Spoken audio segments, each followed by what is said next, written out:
Après l'Ukraine, Vladimir Poutine cherche-t-il à lancer une offensive en Moldavie? La question est posée après cette série d'explosions qui sont survenues en Transnistrie, cette région séparatiste pro-russe en Moldavie.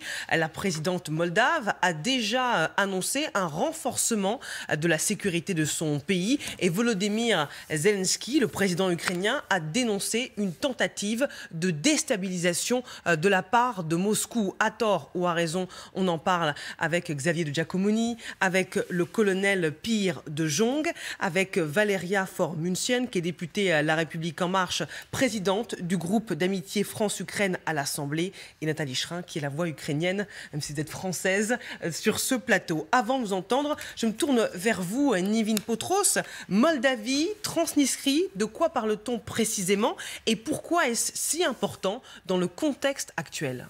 Alors, la Transnistrie, c'est ce tout petit territoire qui est vraiment coincé entre la Moldavie et l'Ukraine, un territoire de 4000 km². Pour vous donner un ordre d'idée, c'est la moitié de l'Alsace. 500 000 personnes y vivent.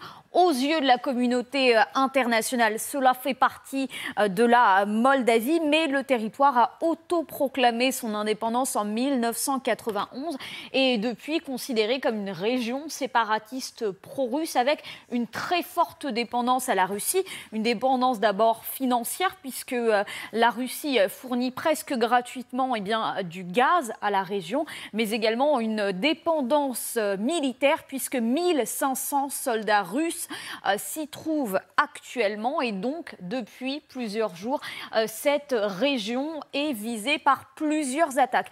D'abord, on l'a appris il y a quelques instants, des tirs ont été entendus dans une usine, dans un dépôt qui contenait des munitions russes dans la ville de Kobasna. Alors évidemment, l'information date d'il y a seulement quelques minutes, on y reviendra tout au long de la matinée. Ça fait partie de plusieurs frappes qui ont frappé et qui ont eu lieu dans la région depuis plusieurs jours. Hier, à Mayaka, c'est cette tour de radio qui a été visée par 2 explosions. Et puis, lundi, à Tiraspol, cette fois, c'est un bâtiment officiel qui a été attaqué au lance-grenades. À chaque fois, il n'y a pas eu de blessés, mais évidemment, cela fait monter la pression dans une région qui est évidemment très stratégique. Pourquoi ? Parce que d'abord, elle est évidemment située à la frontière moldave. Les 1500 soldats russes qui se trouvent sur place pourraient tout simplement passer la frontière et se rendre en Moldavie. Mais surtout, nous sommes à seulement 100 kilomètres d'Odessa, on l'a vu en Biélorussie. Les soldats russes étaient planqués en Biélorussie, puis ils ont ensuite été déployés dans le reste de l'Ukraine. Est-ce que la même chose va se passer ? Évidemment, la situation elle inquiète, que ce soit du côté ukrainien comme du côté évidemment moldave. Le décor est planté, les enjeux sont clairs. Parlons à présent des réactions en Moldavie d'abord, mais aussi du côté russe et ukrainien, Nivine. Alors, en Moldavie, la présidente a appelé évidemment au calme, tout en condamnant fermement les attaques de ces derniers jours. Elle a notamment dit ceci: les autorités moldaves veilleront à empêcher la République d'être entraînée dans un conflit. La Moldavie condamne fermement toute tentative de déstabilisation de la situation. Elle a également décidé de prendre plusieurs mesures, à commencer par le renforcement des contrôles routiers, des patrouilles qui ont été déployées aux frontières de la Moldavie, mais également la mise en place de dispositifs supplémentaires pour protéger les infrastructures essentielles. En Ukraine, on accuse tout simplement Moscou de vouloir déstabiliser la région pour pouvoir ensuite pouvoir y déployer encore plus de soldats. Kiev qui dit la Moldavie devrait s'attendre à recevoir des invités. Autrement dit, des soldats russes pourraient continuer à y arriver dans les prochains jours. Et du côté du Kremlin, on s'est contenté de dire qu'on surveillait de près la situation jugée inquiétante selon le Kremlin. Merci beaucoup, Nivine Potros, pour ces explications. Carte à l'appui, colonel, la Transnistrie, quel intérêt pour les Russes ? Il y a 2 hypothèses. La première, c'est une hypothèse qui est liée en fait à la stratégie russe indirecte, donc de non conventionnelle, donc des actions sur les arrières pour animer le système, pour inquiéter l'Europe, etc. Premier point. Le deuxième point, vous savez, la géographie commande. Lorsqu'on regarde une carte, on voit que la Transnistrie, c'est pas très loin d'Odessa. Odessa, c'est pas très loin de la Crimée, et la Crimée de Mariupol et de Donbass. Et si j'étais russe, globalement je ne le suis pas, mais si je l'étais, en tout cas si j'étais militaire russe, je prends une carte et je vois bien qu'en fait, que prendre la Transnistrie, c'est vraiment c'est un axe fermé. Bah oui, en fait, ça rejoint globalement, ça barre, si vous voulez, c'est la mâchoire qui referme tout. Ça barre le dispositif, si vous voulez, entre l'Ukraine et l'Europe, globalement, la Moldavie. On prend Odessa, donc on prend la mer Noire. On a déjà la Crimée, on prend Dnipro qui contrôle le Dniepr. Ensuite, vous prenez Mariupol qui contrôle la mer d'Azov. Et là, ils sont en train de prendre, en tout cas, le sud du Donbass. Donc on est dans une logique globale. Donc il est possible qu'aujourd'hui, il y ait des opérations préliminaires, c'est comme ça qu'il faut les voir, de forces spéciales, que sais-je, etc., en Transnistrie pour agiter le système. D'autant plus qu'aujourd'hui, les Russes peuvent très bien faire un pont aérien entre la Russie et la Transnistrie et en fait envoyer 10 000 hommes assez rapidement avec leurs gros porteurs. Ils ont des avions qui peuvent porter 500 ou 1000 hommes par rotation. Ça peut aller très vite, une vingtaine de rotations et vous avez 10 000 hommes positionnés. Donc c'est très déstabilisant. En fait, c'est un peu le combat sur les arrières. Pour les Ukrainiens, c'est très embêtant d'avoir à l'arrière, d'avoir votre ennemi qui est à l'arrière. Tant qu'il est à l'avant, on va le contrôler, on va le gérer, etc. Problème d'espace, problème de tout ce qu'on voudra, de longue portée. Mais quand il est à l'arrière, c'est un vrai problème. 3 frappes en 24 heures sur ce territoire. Xavier, hypothèse toujours, pardon, qui frappe et pourquoi ? Alors, qui frappe, on ne peut pas savoir pour le moment. D'ailleurs, ça peut très bien être des frappes sous faux drapeau, c'est-à-dire une manipulation russe pour faire croire que les Ukrainiens, par exemple, voudraient s'emparer des 22 000 tonnes d'armes et d'explosifs qu'il y a de stockés depuis l'époque soviétique. Donc ce sont des vieilles armes, ce sont des vieilles munitions, mais elles pourraient être utiles, par exemple, à l'armée ukrainienne. Le Kremlin pourrait très bien avoir intérêt à faire croire que les Ukrainiens veulent faire ça.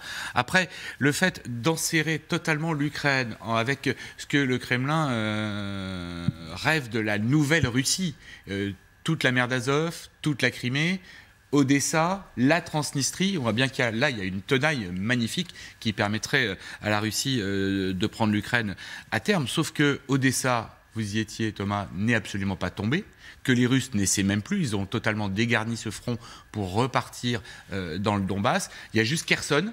Et Kherson, aujourd'hui, il y a des gains territoriaux de la part des soldats ukrainiens. C'est-à-dire que c'est un endroit où on se bat encore, loin du Donbass, mais où les Ukrainiens arrivent à contenir la situation et même à reprendre un peu l'offensive. Après, c'est effectivement cette république autoproclamée moldave du Dniestre, c'est son nom officiel dans les années 90 à la chute de l'URSS, est très spécifique. Il y a à peu près 500 000 habitants, 1500 soldats russes, 15 000 réservistes potentiels, donc une petite force. Effectivement, on peut imaginer que des troupes puissent être débarquées en avion assez rapidement, mais pour faire quoi ? 10 000 hommes dans l'ouest de l'Ukraine, ça ne servirait pas à grand-chose. Ça peut aussi déstabiliser la Moldavie qui a une présidente récemment élue, tout à fait pro-européenne, qui souhaiterait que son pays un jour rejoigne l'Union européenne. Valéria Formuntian, selon vous, que cherche à faire Vladimir Poutine en Moldavie ? Alors, on n'a pas encore la confirmation que c'est bien les actions russes. La Transnistrie est déjà contrôlée par la Russie. Dès le début de l'offensive sur l'Ukraine, les autorités transnistriennes déclarent vouloir le séparatisme définitif et rejoindre... C'est la même chose que les républiques tout à fait, du Donbass, de Luhansk, d'Abkhazie, c'est le même phénomène. Donc du coup, la Russie a déjà le pouvoir et le contrôle sur ce territoire. Donc ils n'ont aucun intérêt, a priori, d'organiser des attentats sur place. On n'a aujourd'hui aucune revendication sur ces attentats, ni de la part des Moldaves, ni de la part des Transnistriens, ni de la part des Ukrainiens, ni de la part des Russes. Donc, restons prudents sur la volonté de qui que ce soit de faire quoi que ce soit. Maintenant, effectivement, un général russe avait déclaré que rejoindre la Transnistrie et couper tout le sud et accès aux deux mers de l'Ukraine serait la stratégie. Mais sur le terrain, Et encore une fois, c'est la Fédération de Russie. Entre les paroles et les actes, il y a toujours un monde. Donc, on veut couper l'Ukraine de ses mers et rejoindre la Transnistrie. Sur place, il n'y a plus de militaires. 1500 hommes qui sont là depuis des années en Transnistrie. Odessa, intouchable pour le moment. Kherson qui résiste de l'intérieur. Même les civils chassent les militaires autour de Kherson. Donc, pour l'instant, c'est nébuleux comme objectif. Et puis, même si effectivement, il y avait un parachutage de 10 000 hommes demain russes en Transnistrie, il leur faut d'une, du matériel. De deux, il ne faut pas oublier que depuis que la Crimée a été annexée, Odessa est devenue la base navale. Donc, c'est une ville semi-militaire maintenant, et ce depuis 2014. Et donc, il y a une force assez importante militaire sur place. C'est déstabilisation, oui. Effectivement, les Moldaves sont accrochés au sort de Kiev. C'est pour eux un signal de s'ils vont être un petit peu pris dans le package avec l'Ukraine, si l'Ukraine cède ou pas. Mais objectivement, aujourd'hui, les Russes n'ont pas les moyens d'envahir l'Ukraine tant qu'ils n'ont pas réglé la question ukrainienne. Et on voit bien qu'ils en sont très loin parce que les Ukrainiens tiennent les positions, organisent des contre-offensives, et même s'il y a quelques communes de très petite taille, vidées de leurs habitants, où les Russes ont réussi à progresser, ça ne veut pas dire qu'ils seront capables de tenir les positions. On a bien vu, tous les progrès ne sont pas définitifs sur le terrain, surtout maintenant qu'à l'Est, on est armé contre armé dans quelque chose de plus conventionnel, voire des guerres de tranchées. En tout cas, ce matin,